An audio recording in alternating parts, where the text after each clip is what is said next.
Buen día a todos, espero que se encuentren muy bien y que sus allegados también estén muy bien. Mi nombre es Brian Río Sánchez, soy estudiante de maestría del posgrado en Ciencias Físicas de la UNAM y a continuación vengo a hacerles una breve presentación del póster en el marco del Congreso Nacional de Física de este año. Nuestro trabajo se denomina Autoorganización en condensados de Bose-Einstein, BEC por sus siglas en inglés, espinorial.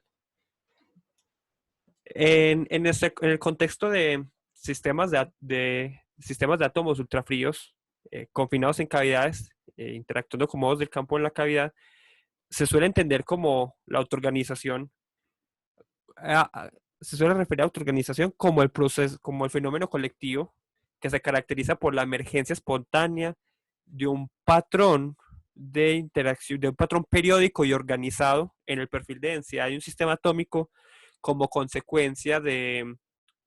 su interacción con modos del campo de radiación. Los modos del campo de radiación pueden ser tanto clásicos como cuánticos. En particular, de manera genérica, la autoorganización es un fenómeno que se da en sistemas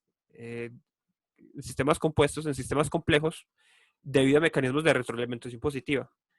Entonces, la interacción radiación-materia en este contexto es clave porque justamente va a ser el responsable del mecanismo de retroalimentación que va a generar la autoorganización.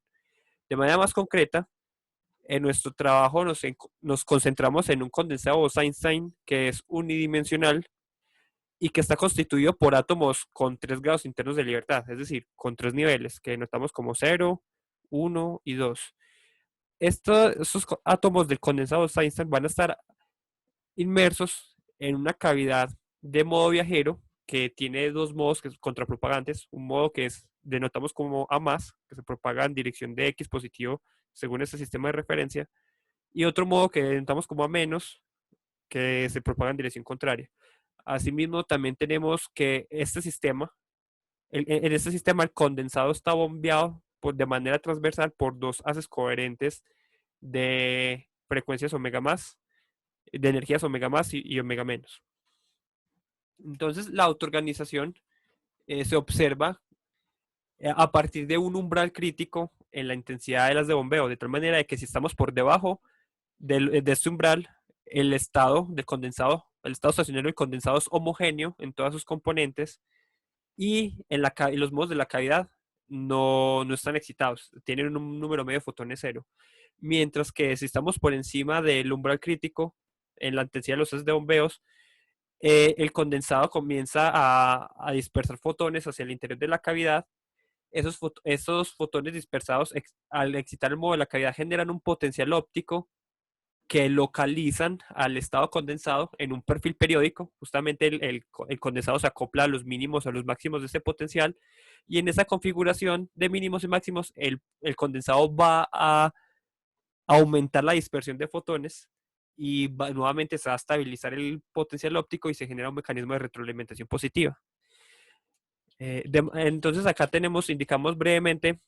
algunas consideraciones que implementamos en nuestra derivación teórica. Una es el límite dispersivo de alta sintonía y básicamente consiste en que este estado más excitado del 2 está energéticamente muy por encima de la energía de los haces atómicos, de los haces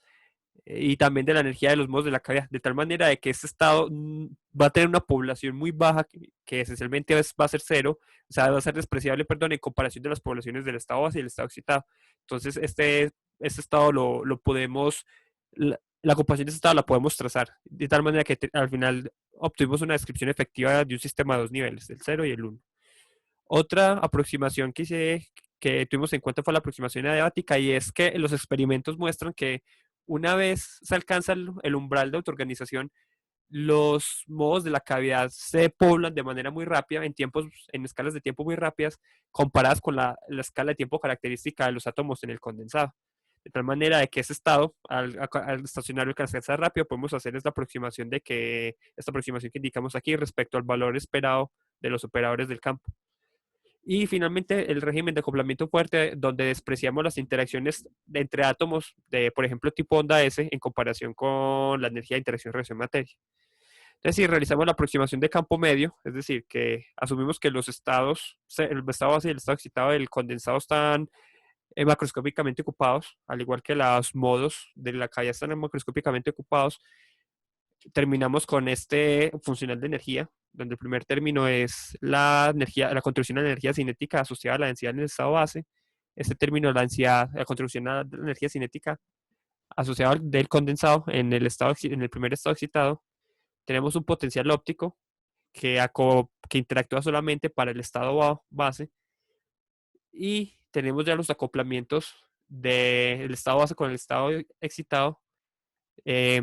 generados por los modos de la cavidad, y también el acoplamiento de esos dos estados generados por los haces coherentes. Y este último término es la energía en la cavidad. Algo muy importante es que el estado base tiene este potencial óptico, asociado a este potencial óptico, que solamente actúa o solamente tiene efectos mientras que la cavidad está excitada, es decir, mientras que el número medio de fotones alfa es diferente de cero. Y aquí se observa que justamente dependiendo de la minimización de este coseno, es decir, cuando este coseno sea negativo, es que vamos a tener localizaciones de densidad en esos sitios. Ya con esto mostramos los resultados que obtuvimos, y obtuvimos dos resultados importantes. El primero es que por debajo del umbral crítico en la intensidad de las de bombeo, tanto la densidad del estado base, denotada en azul, como la densidad del condensado en el estado excitado es aproximadamente homogénea. Y la fase relativa entre los estados de condensado es pi. Entonces, volviendo rápidamente al funcional de energía, vemos que en el estado homogéneo, donde no hay fotones en la cavidad, este término es cero, el término del potencial óptico también es cero, y el término de la energía en la cavidad es cero. También como la densidad es aproximadamente constante, entonces este término de la energía cinética también va a ser cero, y la única contribución a la energía del sistema va a ser el del potencial óptico generado por los haces de bombeo, que se va a minimizar cuando la diferencia de fases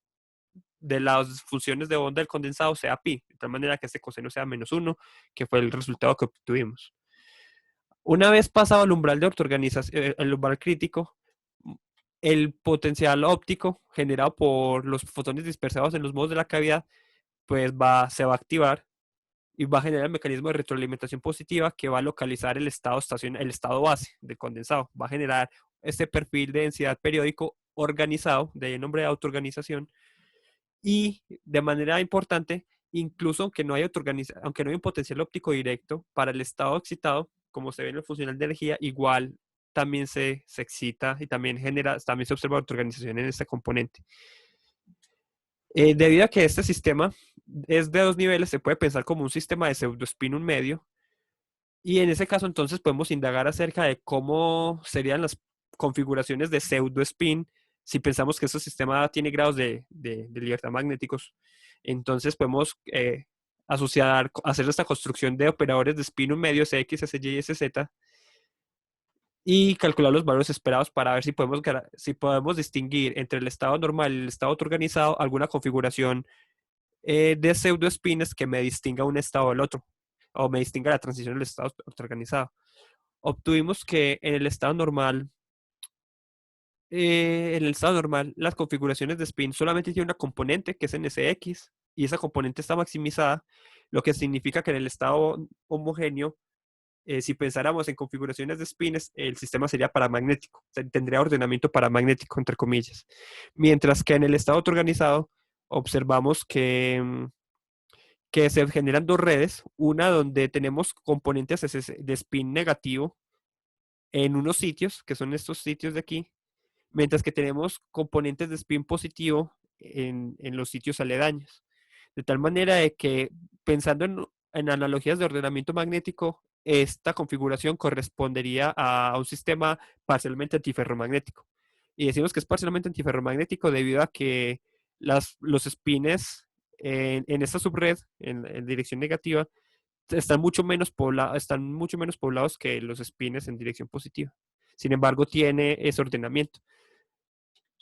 Por lo tanto, en nuestro trabajo concluimos que, primero, hay autoorganización en el estado excitado, al incluir más niveles, más grados internos de libertad en el sistema, aun cuando no hay un potencial óptico directo que me genere la autoorganización en el estado excitado. Y la otra configuración es que Pensando en análogos de ordenamiento magnético, el estado homogéneo es paramagnético, mientras el estado autoorganizado tiene ordenamiento parcialmente antiferromagnético, y eso permitiría proponer un contexto experimental para detectar la autoorganización. Muchas gracias por escuchar.